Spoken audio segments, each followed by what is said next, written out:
Olá pessoal, tudo bem com vocês? Shalom! Estamos aqui para mais uma aula da IBD, da Escola Bíblica. Sejam bem-vindos. Hoje veremos a lição 8. Na semana passada nós tivemos aí a nossa aula sobre Miqueias, que foi uma bênção. Vimos sobre vários profetas, vimos sobre Jonas, vimos sobre Amós. E hoje nós falaremos sobre o profeta Naum. Legal, vamos iniciar a nossa aula então. Vou fazer uma oração e depois eu vou fazer uma pergunta para vocês colocarem aí, certo? A resposta. Senhor meu Deus, muito obrigada, Senhor, por esta aula.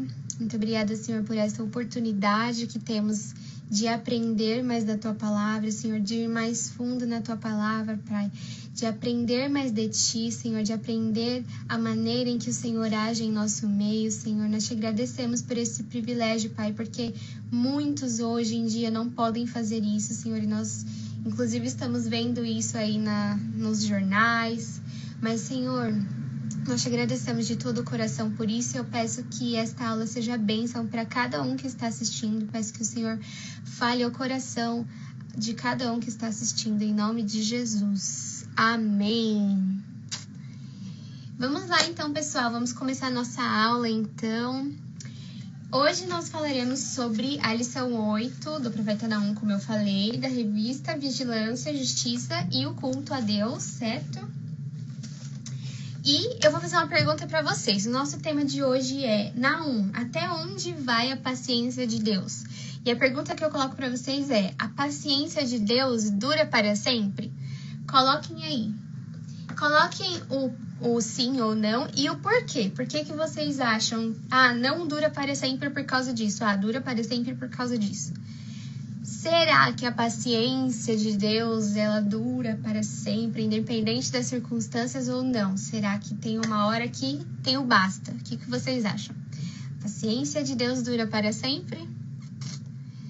Coloquem aí para mim. Enquanto isso, eu vou ler para vocês o texto do dia, que é Naum 1:3, certo?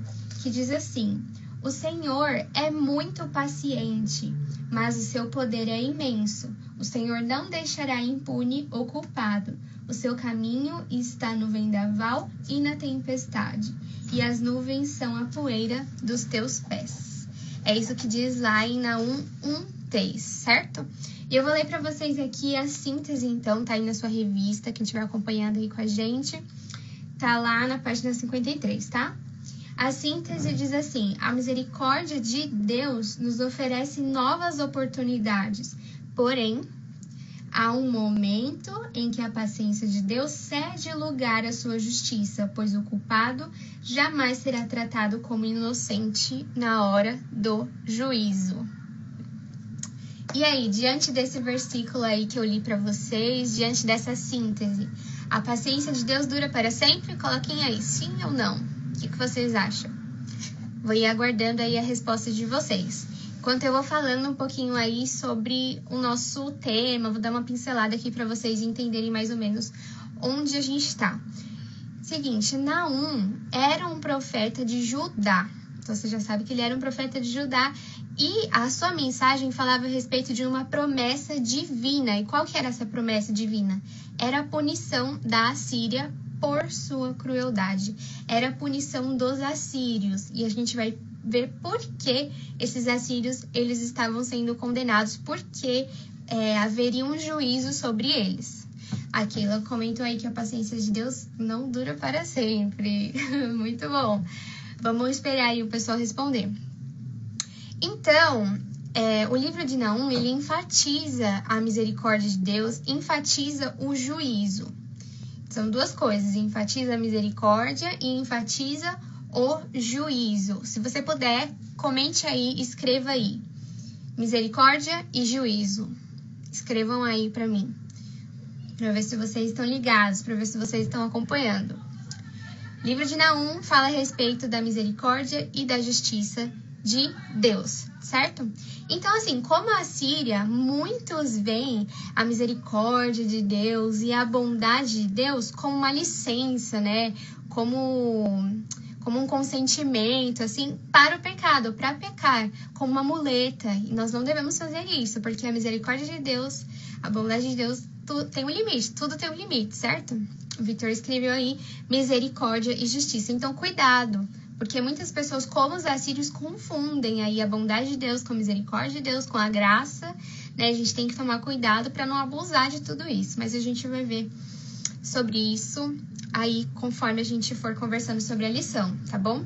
Então, o Senhor é tardio em irar-se, como diz nesse versículo aqui, mas Ele é justo, Ele aplica a justiça, certo?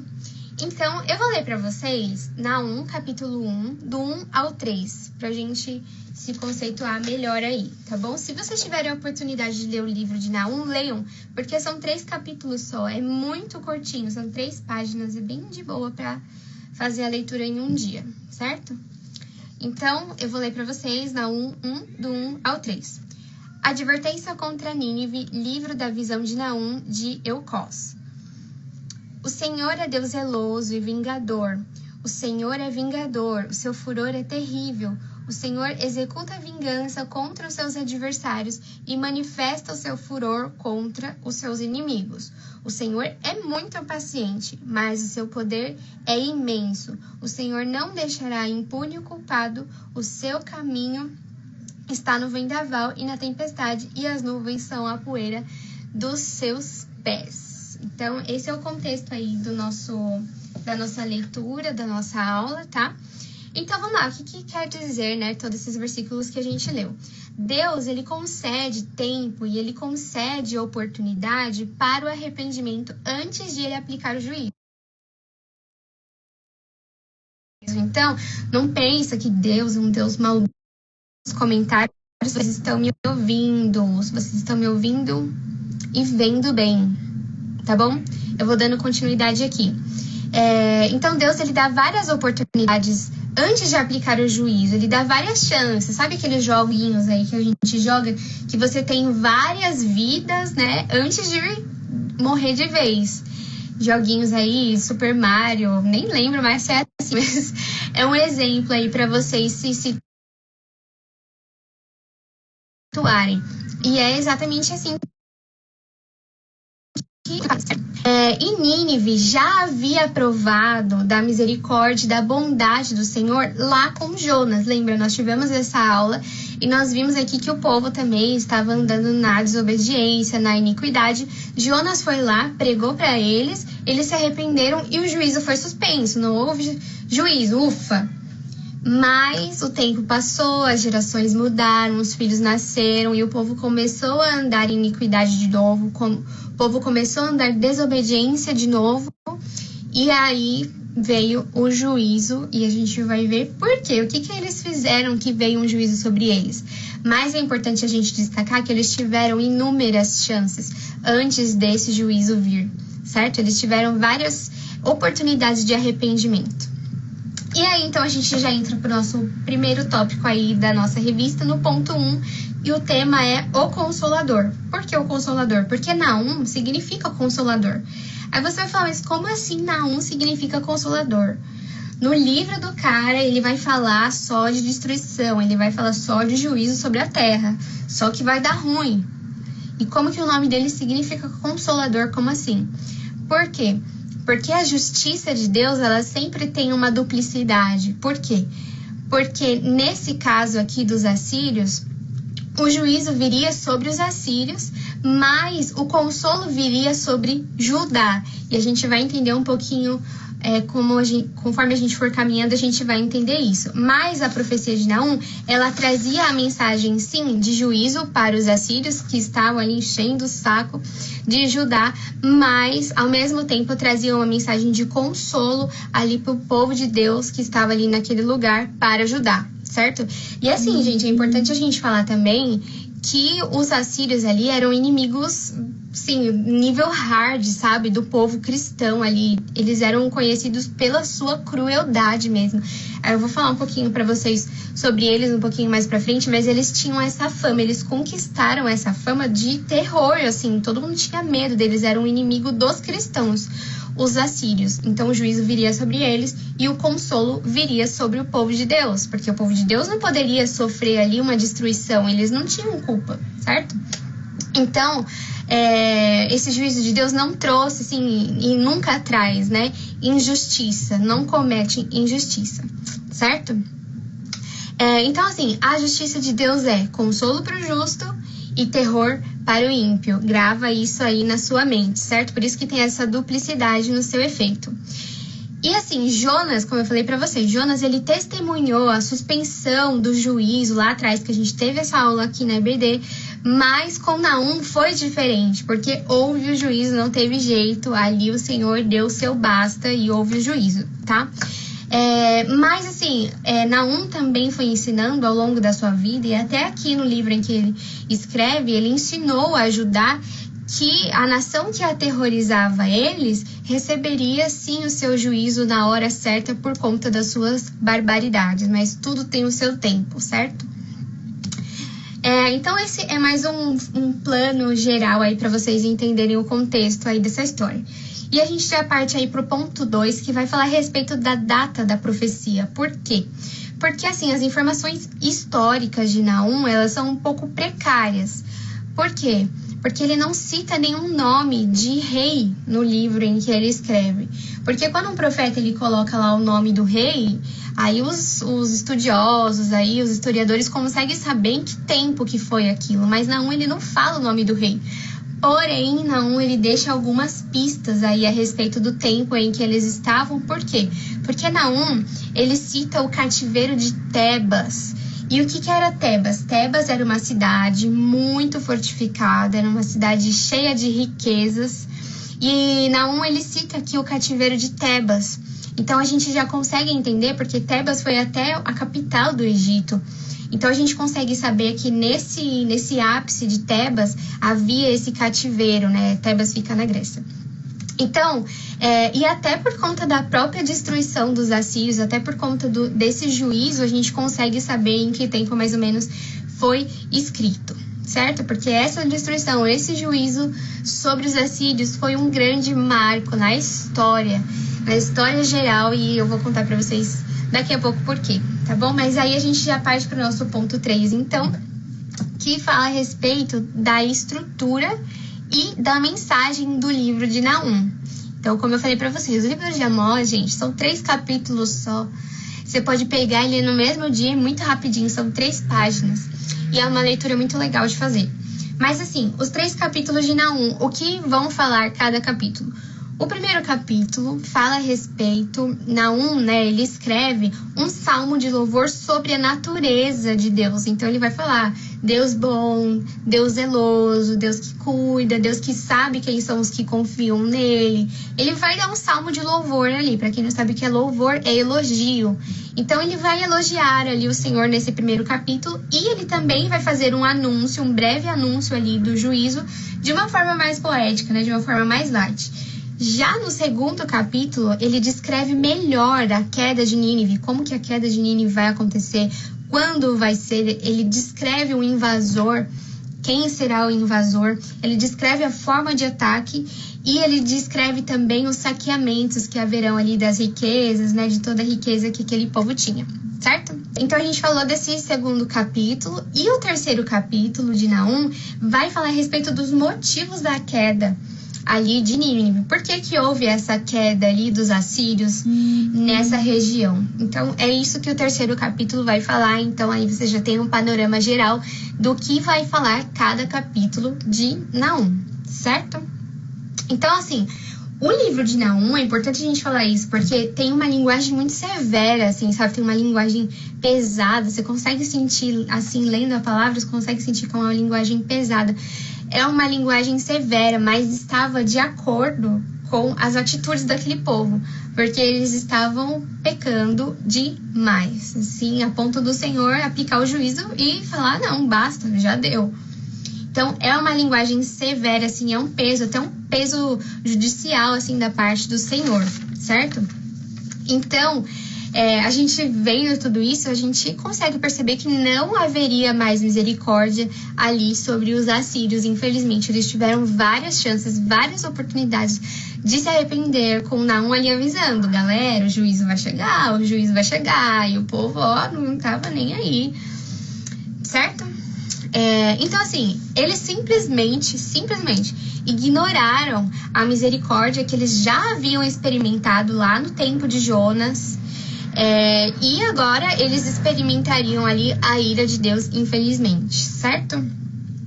Então, assim, uma coisa importante também de falar é que o juízo divino sobre o pecador, ele não é uma vingança, tá bom, gente? Mas é o processo da lei da semeadura.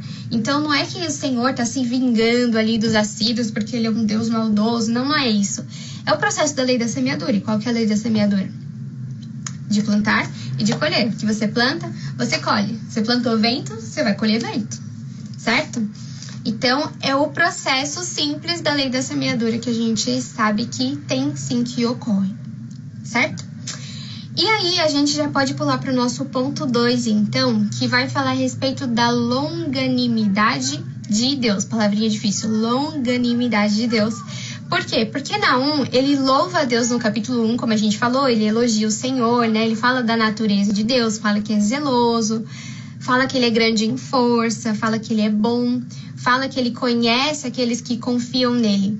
Então, gente, o caráter de Deus é perfeito, assim, ele tem tudo na medida certa, sabe? Ele tem bondade na medida certa, ele tem amor na medida certa, ele tem ira na medida certa, ele tem justiça na medida certa. Porque é o caráter de Deus, né? Por ele ser compassivo. É o caráter de Deus que é perfeito, certo? Então, ele tinha a medida certa para tudo.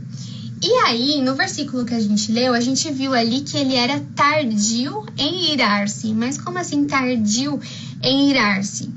Ele se ira. A gente já viu aqui que ele se ira, o Senhor Deus, ele se ira. Mas antes, por ele ser compassivo, que nem eu falei pra vocês, pela natureza de Deus, ele concede chances ao arrependimento. Por isso que ele fala tardio ao irar-se, certo?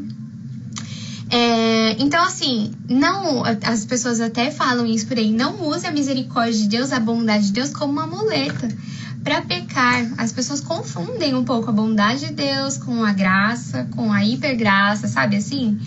É uma linha muito tênue, né, entre esses atributos. Mas não confunda a bondade e a misericórdia de Deus, porque um dia o reservatório da ira do Senhor pode se abrir, certo? E a gente parte para o nosso ponto 2 aí, então, que vai falar a respeito do Deus amoroso e do Deus vingador. Mas como assim um Deus que pode ser amoroso, pode ser vingador ao mesmo tempo? O Senhor ama, o Senhor nos ama. Ele é rico em amor, ele é o amor, certo? Mas também tem o devido tratamento às injustiças. Então, se há injustiça ali, o Senhor, ele aplica o devido tratamento, as devidas ações, as ações que devem ser tomadas, certo? E os assírios, eles pensavam ali que eles poderiam afligir de novamente o povo de Deus, como eles já estavam fazendo, mas o Senhor dos Exércitos não permitiu. O Senhor dos Exércitos os defendeu, não os abandonou. O Senhor é fiel nas suas promessas, viu, gente? O Senhor disse que não iria os abandonar, não iria abandonar o povo dele, e foi isso que aconteceu. Não abandonou o povo dele. O Senhor dos Exércitos lutou ali a guerra deles e os assírios foram destruídos. A gente vai ver um pouquinho mais pra frente sobre isso. Mas assim, Deus prometeu destruir a Assíria e consolar Judá, porque não seria justo que Judá também sofresse um juízo sobre eles. Então assim, o consolo de Judá, ele não... Uma coisa importante a gente falar também. O consolo de Judá não estava no sofrimento alheio de outro povo. A gente não pode considerar isso também. O pessoal ali de Judá ia ficar feliz pelo sofrimento do outro povo. Não era isso. Mas sobre aquele povo. Certo, gente? Isso também que é um ponto importante. Judá estava debaixo de ameaças sempre dos assírios, porque eles eram muito temidos, né? Eram um povo conhecidos pelas crueldades que eles cometiam, né? Então, eles cobravam altas somas de dinheiro, né? Eles cobravam altos impostos ali das pessoas e várias outras coisas que é mais pesadinho que eu vou falar pra vocês daqui a pouco, tá? Mas eles estavam sofrendo ameaças e isso findaria. O Senhor prometeu que destruiria ali os assírios, certo? Então, assim, se alguém puder copiar e colar aí pra mim, Romanos 9,14, alguém poderia, por gentileza, colocar aí no comentários Romanos 9,14, o que diz lá, que vai falar a respeito da bondade do Senhor, da misericórdia. Alguém copia e cola aí pra mim, pra gente ler junto. Enquanto isso, eu vou indo pro ponto 3, que o ponto 3 diz assim: o Senhor é bom.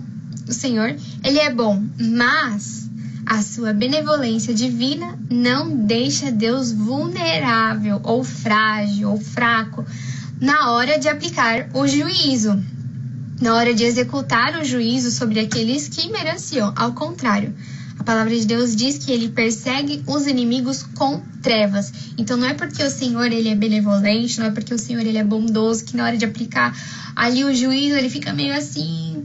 Não, o Senhor ele é justo, certo? Mas ele também é um Deus de amor. Ele também é um Deus amoroso. E aí eu faço uma pergunta para vocês, então. Como sabemos a hora em que a misericórdia será trocada pela ira divina? Os assírios não sabiam ali que eles estavam debaixo da misericórdia de Deus, debaixo da bondade de Deus, e do nada a ira viria sobre eles. A gente não tem como saber o momento em que isso é trocado. E por isso nós devemos andar em retidão. Por isso nós devemos andar em obediência, mas não por medo, viu, gente? Você não deve ser obediente à palavra do Senhor, ao tudo que Ele diz, por medo. Não é por medo que a gente tem que fazer isso, mas é por amor. É por amor ao Senhor, é por temor ao seu nome, certo? É em gratidão ao que Ele fez por nós ali na cruz, certo? E aí os meninos colocaram aí, olha só: que diremos, pois, que há injustiça da parte de Deus? De maneira nenhuma. O João também colocou outra versão, eu acho, que fala assim: o que vamos dizer então? Que Deus é injusto? De modo nenhum. Então a gente vê aí que Deus, ele não é injusto. Deus, ele é justo e ele aplica a sua justiça, certo?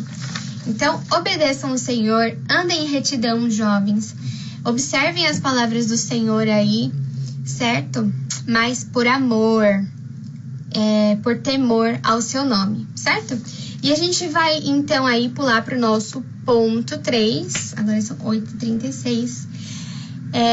Tô correndo um pouquinho porque tem bastante coisa pra gente conversar. Mas a gente vai falar aí no nosso ponto 3 a respeito da ganância e da injustiça. Por quê?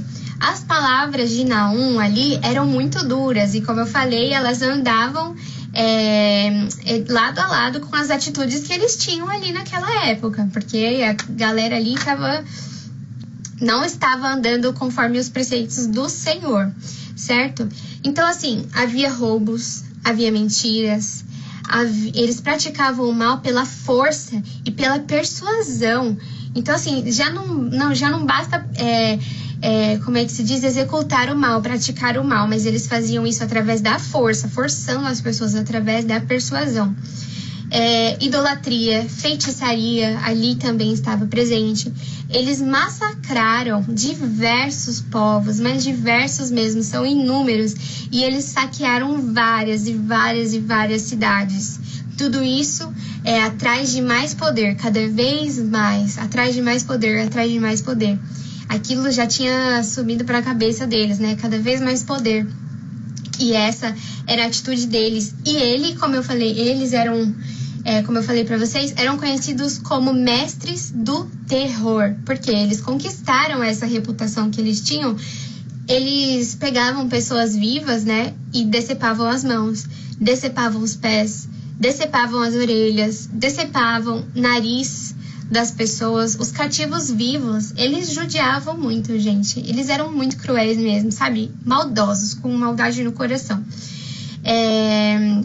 Ou seja, havia tortura ali, né, por parte dos cativos em que eles recolhiam, e por isso eles eram muito temidos.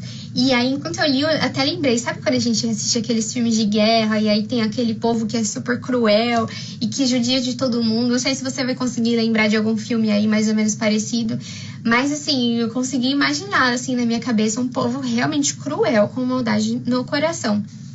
E a queda dessa nação tão cruel foi o resultado da soberba em que eles tinham. Porque eles faziam isso através, querendo cada vez mais poder, né? E aí o resultado foi a queda deles por conta dessa soberba aí que havia no coração deles. Certo? E aí, galera? Falem comigo aí. Dá um joinha. Falem aí o que vocês acham a respeito do livro de Naum. Depois vocês leiam certinho, vocês vão ver que é uma linguagem pesada, que é um cenário pesado. Mas vocês vão ver aí o agir de Deus também sobre o povo, sobre Judá. Porque, pensa assim, Judá estava ali na terra deles, eles pensam, nossa, mas o Senhor nos abandonou? O juízo vai vir sobre nós? Nós que somos o povo de Deus? O Senhor se esqueceu de nós? E não, o Senhor cumpriu a promessa de que os protegeria e que iria destruir apenas os assírios, certo? Então a gente vai aí para o nosso ponto 3, que vai falar a respeito do egoísmo. Mas por que egoísmo? Como a gente falou, Tebas, a gente falou do cativeiro de Tebas, né? Era uma cidade de grande influência ali naquele local, era a capital do Egito, chegou a ser um tempo, né? A capital do Egito. E mesmo com tanto prestígio, né, tanta influência que essa cidade tinha, tanta glória que essa cidade tinha, ela foi levada cativa pelos assírios. Olha só, inclusive, e olha só, Tebas ainda tinha várias alianças políticas, né, com nações ali que estavam próximos deles, e mesmo assim, tipo, uma cidade tão fortificada como Tebas, eles foram levados cativos. E Nínive, gente, Nínive não tinha nada disso. Nínive não tinha essas alianças políticas que isso, uma cidade tão fortificada foi levada cativa. Imagina Nínive, o que não aconteceria ali. De se pensar. E aí a gente pode citar aí depois assim, imagina Nínive que se decidiu encastelar no seu próprio egoísmo, que decidiu não firmar alianças ali com as nações que estavam ao seu redor. E aí, com esse escrito aí de Naum, ele termina o seu livro comparando o juízo a um ataque de gafanhotos, que era um evento histórico ali para os assírios. Por quê? Porque os assírios, eles conheciam lá a manifestação ali dos gafanhotos que houve lá atrás. Esse foi um evento histórico ali para todo o povo daquela região. E Naum falou assim, gente, esse juízo é comparado ao ataque de gafanhotos. Vocês têm que levar a sério o que eu tô falando.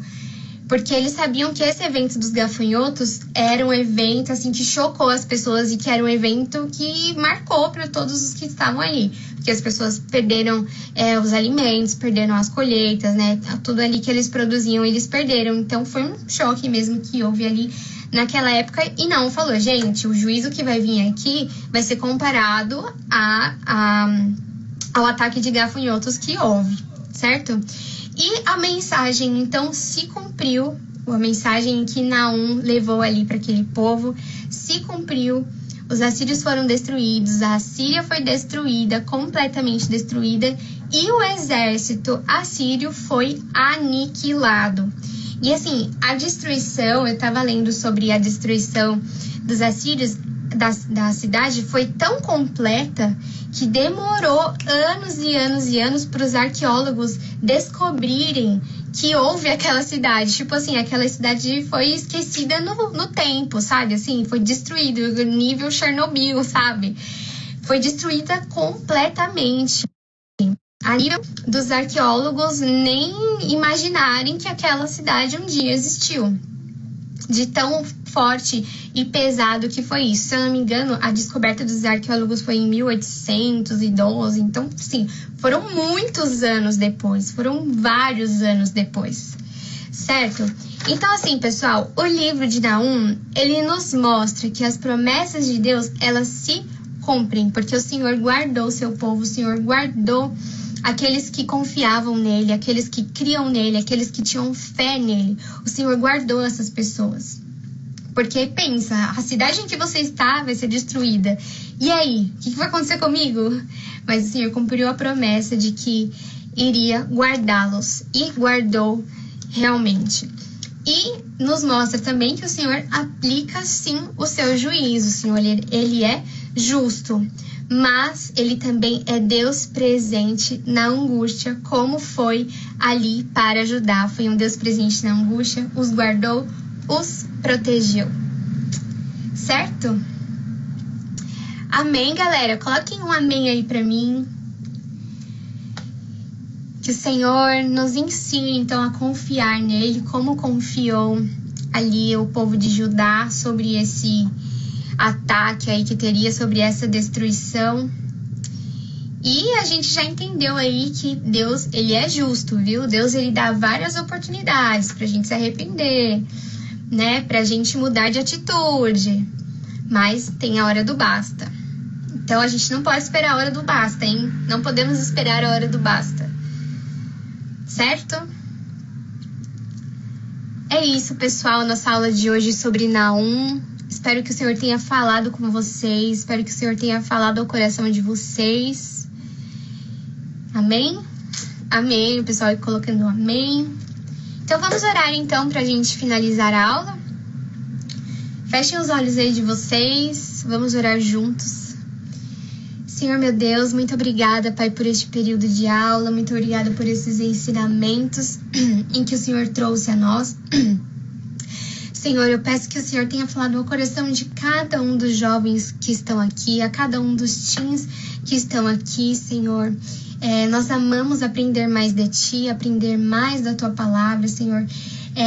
E que bom, Senhor, nós nos alegramos em saber que o Senhor é um Deus presente na hora da angústia. O Senhor é o nosso refúgio, a nossa fortaleza, Senhor, na hora da angústia. Obrigada por isso, Senhor. Obrigada por sempre nos guardar, por nos proteger, Senhor. E até nos perdoe pelas vezes em que o Senhor estava trabalhando ali por nós e nós não percebemos, em que o Senhor estava nos guardando e nós não percebemos. Nos ajuda, Senhor, a abrir os nossos olhos e ver todo esse cuidado que o Senhor tem conosco, Pai.